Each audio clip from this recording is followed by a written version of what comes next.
আল্লাহ যদি কাউকে হেদায়েত দেন, যেমন আল্লাহ সুবহানাহু ওয়া তাআলা কি বলছেন, মান ইহতাদা ফাইন্নামা ইয়াহতাদি লিনাফসি ওয়া মান দাল্লা ফাইন্নামা ইয়াদিল্লু আলাইহা। কাউকে যদি আল্লাহ হেদায়েত দেয়, কেউ তার হেদায়েত রোধ করতে পারবে না। আর কাউকে যদি আল্লাহ তাআলা গুমরা করে, সারা পৃথিবীর মানুষ মিলে তাকে এই সঠিক পথে আনতে পারবে না। সাইদ ক্রিকেটার ছিল যারা 90-এর দশকের বুঝবান ছেলে পেলে, তারা কিন্তু জানেন যে উনি কী লেভেলের ক্রিকেট খেলতেন, তাই না? দেখেন, জুনায়েদ জামশেদ রাহিমাহুল্লাহ, আল্লাহ তাআলা জান্নাতে উঁচু মাকাম দান করুন। পাকিস্তানের এই যে সাইদ আনোয়ার, তারপরে ইউসুফ ইহানা থেকে যে পরিবর্তন হয়েছে মোহাম্মদ ইউসুফ, তারপর মাইকেল জ্যাকসন, তারপরে এই যে বক্সার মোহাম্মদ আলী, তারপরে আপনার এরকম অসংখ্য মানুষ আছে। অস্ট্রেলিয়ায় আছে, কানাডায় আছে, আমেরিকায় আছে, ভারতে আছে, পাকিস্তানে আছে। ইয়ার রহমান, এই মানুষগুলো, আপনি আমি কি লাইফ লিড করি, তারা কিন্তু একটা জায়গায় খুব ভালো স্থানে ছিল। ভালো স্থান বলতে দুনিয়াবি এই ধরনের ক্যারিয়ারগুলো মানুষ কামনা করে, যে আমি এই জায়গায় পৌঁছাইলে মানুষ আমাকে এতটা সম্মান দেবে, এই পরিমাণ ধন দৌলত সম্পদ আমার হবে, মানে এগুলো মানুষের স্বপ্ন থাকে। কিন্তু সেই স্বপ্নের জায়গায় পৌঁছানোর পরে সেখান থেকে ইউ টার্ন নিয়ে দিনে ফিরা, এটা কিন্তু অতটা সহজ না। এটা কিন্তু অতটা সহজ না। কিন্তু কিভাবে হয়েছে এই যে ফেরাটা, কিভাবে হয়েছে? প্রত্যেকে, আমি নিজে জুনায়েদ জামশেদ রহিমাহুল্লাহ, উনি একবার বাংলাদেশে এসেছিলেন, সম্ভবত 2002 কি 3 সাল হবে। আমি তখন চৌধুরীপাড়া থাকি, এই যে মালিবাগ। উনি একটা কনফারেন্সে হালাকার মধ্যে তিনি বললেন যে আমার পরিবর্তনটা কীভাবে হয়েছে। আমি একটা মানে ড্রিঙ্কস কোম্পানির বিজ্ঞাপনের ভয়েস দিয়ে, গানের ভয়েস দিয়ে স্টুডিও থেকে বের হয়ে আমি এসি গাড়িতে করে আমার বাসায় যাচ্ছিলাম। সম্ভবত উনি করাচির ঘটনা বলছিলেন। তো রেল ক্রসিংয়ের সামনে ওনার গাড়িটা দাঁড়ানো, দেখতে পেলেন যে ওই গাড়টি নিয়ে কিছু তাবলিগের ভাই সিরিয়াল ধরে রেল লাইনের পাশ দিয়ে হেঁটে যাচ্ছে। তো প্রচণ্ড দাবদাহ, এই তাপের মধ্যে কারো কপাল ঘেমে গেছে, কারো মানে জামা কাপড় ভিজে একেবারে একাকার হয়ে গেছে। তো উনি এসির মধ্যে থেকে বসে বসে খালি ফিল করলেন যে এই মানুষগুলো এত কষ্ট করতেছে রৌদ্রের ভিতরে হেঁটে হেঁটে, সে তার আপন গন্তব্যে যাচ্ছে দাওয়াতি কাজের জন্য।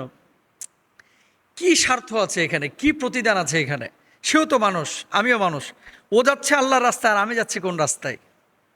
এই একটা দৃশ্য তার জীবনের পুরো মুডটাকে ঘুরিয়ে দিয়েছে। সুবহানাল্লাহ বলেন। জুনায়েদ জামশেদের পরিবর্তনটা কিন্তু এখান থেকেই শুরু হয়েছিল।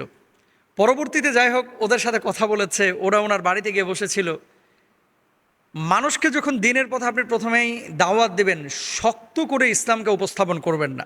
আমাদের কিছু স্কলার আছে, বুঝছেন, কিছু মোল্লা মুন্সিও আছে, হুজুরও আছে। ইসলাম কি বলে? আসসিরু ওয়ালা তুয়াসসিরু বাশশিরু ওয়ালা তুনাফফিরু। সুসংবাদ দাও, ভালোবাসার কথা বলো, সহজ করে ইসলামকে উপস্থাপন করো, কঠিন করো না। কিছু মানুষের ওয়াজ শুনবেন, খালি হারাম, জাহান্নামে যাবি, পুড়বি, মরবি, কাটবি, শেষ হয়ে যাবি, একেবারে ধ্বংস হয়ে যাবি, মানে পজিটিভ কোনো কথা নাই, একেবারে মার কাট অবস্থা। এটা কিন্তু ঠিক না। কেন? এই ধরনের প্রেজেন্টেশনে মানুষ আতঙ্কিত হয়ে যায় যে আল্লাহ নিজে বানায়া, তার মানে কি আল্লাহ জাহান্নামে দেওয়ার লেগে আমাদেরকে বানাইছে? আস্তাগফিরুল্লাহ, আস্তাগফিরুল্লাহ। আল্লাহর রাগ যদি 1% থাকে, আল্লাহর মায়া, আল্লাহর দয়া এটা 99%। সুবহানাল্লাহ বলেন। প্রমাণ নেন, বানাইছে আমাদেরকে কে? আপনারা জবাব দেন, কোনো সন্দেহ নাই। এখন কথা হচ্ছে, সেই আল্লাহ তো ইয়াহুদিদেরকেও খাওয়াচ্ছে। আরে ফিনল্যান্ডে যারা খ্রিস্টান আছে এদেরকে আল্লাহ খাওয়াচ্ছে না? নেদারল্যান্ডসে যারা আছে আল্লাহ খাওয়াচ্ছে না? ব্রাজিলে যারা আকাম কুকাম করে, আর্জেন্টিনায় যারা করতেছে উল্টাপাল্টা, এই যে থাইল্যান্ডে, ব্যাংককে যারা করতেছে অমুসলিম, আল্লাহ এদেরকে খাওয়াচ্ছে না? খাওয়াচ্ছে। তো আল্লাহর যদি রাগ এত বেশি থাকতো, তাহলে তো এগুলোর দুনিয়াতেই পুড়ে মেরে ফেলাইতো। এগুলো রাখতো কেন বছর পরে বছর?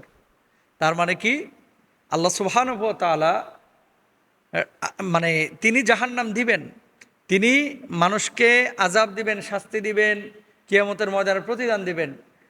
কিন্তু আল্লাহ সুবহানাহু ওয়া তাআলার দয়ার উপরে কখনো রাগ প্রাধান্য পায় না, বরং আল্লাহর দয়াটাই বেশি। এই জন্য আল্লাহ তাআলা বারবার বলেছেন, লা তাকনাতু মির রাহমাতিল্লাহ, আল্লাহর রহম থেকে তোমরা নিরাশ হও না, হতাশ হও না। সাইদ আনোয়ার 194 রান করেছিল সম্ভবত 1997 সালে, আমরা তখন ছোট ছিলাম। তো তখন যে ক্রিকেটের তার ক্যারিয়ার, এই ক্যারিয়ার থেকে ইউ টার্ন করে দিনে ফিরা, এটা তার জন্য অনেক কঠিন ছিল। কিন্তু বাংলাদেশ আর পাকিস্তানের খেলা ছিল সম্ভবত মুলতানে। এই টেস্টের শেষ দিনে ওনার 3 বছরের মেয়ে বিসমাহ তার নাম ছিল,